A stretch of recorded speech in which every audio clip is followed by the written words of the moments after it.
Le Basque-Tongue, dans ce temps-là, là, il y avait une superficie à peu près 8 km. C'était tout petit, c'était juste un petit lac. Puis quand ils ont inondé la région, c'est 8 lacs qui ont englobé, puis des rivières, puis beaucoup, un grand territoire, un territoire immense. On dit que c'est une mer intérieure maintenant, le Basque-Tongue. Pour nous autres, c'était très... Puis dangereux aussi, dans le sens qu'il y a beaucoup de baies. Quelqu'un qui n'est pas habitué là, peut s'écarter facilement. Puis quand tu es pris sur le Basque-Tongue lors d'une tempête, là, watch-toi, mon chum, il y a des vagues là-dessus, puis tu peux te perdre facilement sur le Basque-Tongue. Le Basque-Tongue, c'est un plan d'eau merveilleux, qui est très beau, très grand, qui a une grande biodiversité, qui a des plages, qui a des bons spots de pêche. Il y en a pour tout le monde sur le Basque-Tongue. Ça fait au-dessus de 300 000 km² l'étendue du lac. La profondeur, ça joue beaucoup de profondeurs différentes. C'est pour ça qu'on peut prendre plein de sortes différentes de poissons. Il y a beaucoup de pêcheurs, qui sont reconnus beaucoup par les pêcheurs, mais beaucoup reconnus aussi de plus en plus aussi par les villégiateurs. Il y en a qui vont venir pour juste profiter justement de la beauté du lac, la nature, un certain calme. Là, à cette heure, je suis rendu au Tawanipi avec ma soeur, mon frère, mes nièces, puis neveux. Fait qu'on est un bon groupe, puis des amis, là, Michel, Dan, Serge, Nicole. Un super bon groupe, c'est vraiment le plaisir, c'est la place idéale.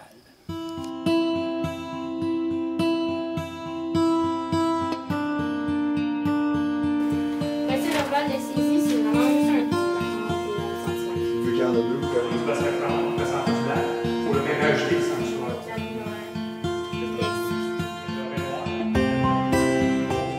la chair du doré est bien recherchée par les pêcheurs, parce que justement, c'est une viande qui est blanche, c'est une viande qui est tendre, puis il n'y a pas trop d'arêtes quand c'est bien apprêté, il n'y a pas trop d'arêtes dedans.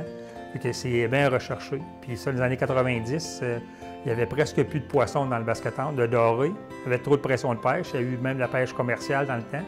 Fait que là, il y a des associations, quelques pourvoyeurs qui sont rassemblés ensemble avec des villégiateurs. Puis ils ont dit qu'il y a une problématique. Fait que là, c'est là qu'ils ont créé l'AFC. Puis l'AFC est géré par Pêche sportive du réservoir Basque-Tongue. C'est un organisme à but non lucratif qui aide à revitaliser le lac. On a de l'éperlan arc-en-ciel sur le lac aussi. Puis l'éperlan arc-en-ciel, c'est la nourriture préférée de la Wananiche. Mais le doré en mange aussi. Mais s'il n'y a plus d'éperlan, le doré va diminuer, la Wananiche va diminuer. Fait qu'il faut prendre soin des frayères à éperlan aussi. Fait qu'il y a un gros suivi de plein de poissons sur le lac là, à faire. Moi et ma conjointe avons travaillé en pourvoirie, donc avant d'en acheter une, pendant à peu près 13 ans. Donc on a pu observer puis tester toutes les facettes de la pourvoirie et du pourvoyeur. Puis c'est vraiment quelque chose qui nous plaisait dans le fond. Puis l'opportunité est arrivée de pouvoir acheter notre propre domaine puis faire les choses à notre façon, avec nos convictions à nous aussi, là.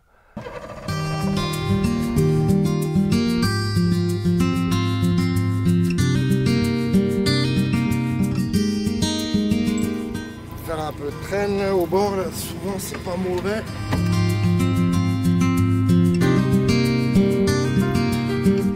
Là, il y a eu de l'ensemencement qui a été fait sur le lac, mais là, à cette heure, il continue avec vraiment une optique de développement durable, on va dire, dans l'aménagement des frayères, dans le nettoyage des îles, la surveillance. C'est vraiment des choses qui sont incontournables pour avoir un lac en santé, puis pas juste aller y mettre du poisson, faire en sorte que la reproduction se fasse au naturel, puis que les gens prennent un peu conscience aussi de la beauté, de la fragilité de ce merveilleux plan d'eau qu'on a ici, puis faut en prendre soin, là, vraiment. Là. J'ai vu le cours d'agent de la faune qui se donne à Alma, au lac Saint-Jean. Puis je me suis dit, ça y est, c'est ça que je veux faire. Je ne veux pas travailler à l'air climatisé, je ne veux pas travailler dans un bureau, je veux travailler dehors. Puis je ne veux pas que mes journées se ressemblent. On vient au bureau, on planifie notre journée, on planifie notre but. Parce que des fois, oui, le but, c'est de se faire voir. Des fois, c'est de ne pas être vu, mais de voir les gens. Des fois, c'est vraiment de répondre à des questions, de se promener au quai. Oui, des fois, tu vois des interventions, tu as des infractions. Des fois, il n'y en a pas. Des fois, il fait moins beau. Fait qu'on part du bureau, on embarque en bateau l'été, en motoneige l'hiver. Puis, on se promène.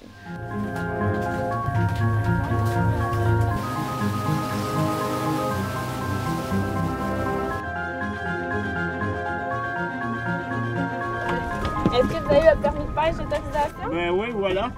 Parce qu'on a un beau plan d'eau, on a un énorme potentiel, mais si personne n'y met du sien... Mais c'est sûr que maintenant, le Bascotongue qui est là, c'est un gros attrait touristique. Il y a beaucoup de pourvoiries, il y a beaucoup de vacanciers pour le camping, la pêche, beaucoup de touristes qui viennent pour ça, c'est important. Mais c'était aussi très important à une époque pour la drave, le bois. Il y avait des bateaux à vapeur sur le Bascotongue autrefois, elle venait jusqu'au 20e siècle. Là. Après ça, c'était des bateaux à l'essence. Mais avant ça, c'était tous des bateaux qui accumulaient ça, qui amenaient ça sur le Bascotongue. Et en 1927, quand ils ont fait le barrage, mais que vous pouvez voir en arrière, là, il y a une slide qu'on appelle un dévidoir. Ça, c'est pour faire passer la pitoune là-dedans, la bille. C'est pour que le bois se magane trop dans le barrage. Ça, c'était descendu jusqu'en ville, là, Gatineau Hall. C'est là qu'il y avait des moulins de papier, de pâte. Là. Il y avait des gros pins et des gros chaînes. Ça avait une grosse demande dans le temps pour envoyer, là, pour faire du bois pour l'Angleterre un peu partout. Surtout eux autres qui construisaient des navires. C'est important d'avoir des gras. Surtout le pin, parce que le pin vient très haut, puis il tient sa grosseur. Puis c'était l'idéal, faire des mâts de bateau.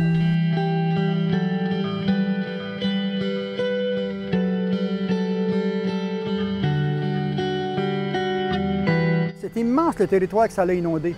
Il y avait les rivières là-dedans, 400 rivières, il y avait des lacs, tout ça, mais ça s'est tout englobé là-dedans. Et le village, Bascotongue, bien, lui, il a été inondé. Les gens ont été évacués. Ils ont déménagé, même à l'eau basse, on voit encore le soubassement, les pierres de la fondation de l'église. L'église a été déménagée à Grandmont, mais il y a encore des vestiges. Là. Puis depuis que le barrage aussi, on contrôle mieux les inondations.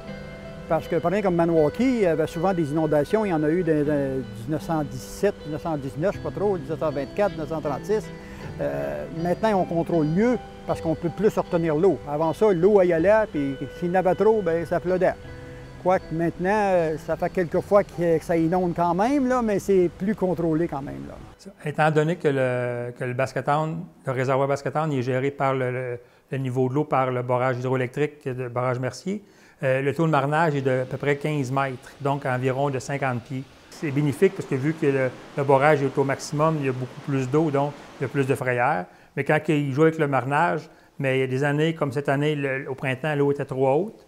Fait que ça a un effet négatif sur 4 frayères qui étaient inondées. Puis donc, les frayères, ils ont été pas vraiment productives. Ça ici, c'est des dorés sur la formule. On voit les œufs, la formation, on voit que c'est des petits larves qui ont une journée. Puis ici, ils ont 2 semaines, 3 semaines, 1 mois. Puis ça, tu le vois, l'évolution dans l'incubation. Puis là, quand ils viennent au monde, c'est comme si ce serait mes bébés. Là. Fait que j'ai comme assisté, j'extrais, je fais les mélanges, puis là, on voit ça. C'est comme j'aurais des millions puis des millions de bébés. Là. C'est de ressentir ça qui est vraiment trippant. On a pris le virage de l'écotourisme. On ne délaisse pas la chasse, on ne délaisse pas la pêche non plus, mais on a une autre approche de ça, là. Notamment pour la pêche, beaucoup de remise à l'eau. Beaucoup de pêche avec des leurres non naturels, des leurres artificiels.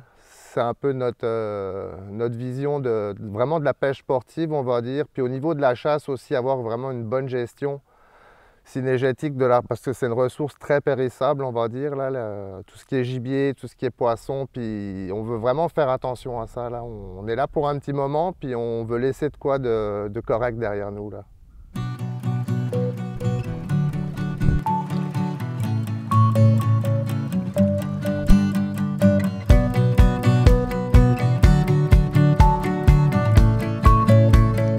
Il y a beaucoup de pourvoiries autour du Bascotongue. C'est le fun aussi parce que ça donne aux clients l'opportunité de choisir. Il y a du monde qui aime ça, être entouré d'autres mondes, mais il y a du monde qui, quand ils s'en vont en fin de semaine ou en vacances, ben, ils mettent leur cellulaire de côté, ils éteignent tout, puis ils veulent vraiment la paix, relaxer, puis se retrouver en famille. C'est ce que nous autres on propose. Là.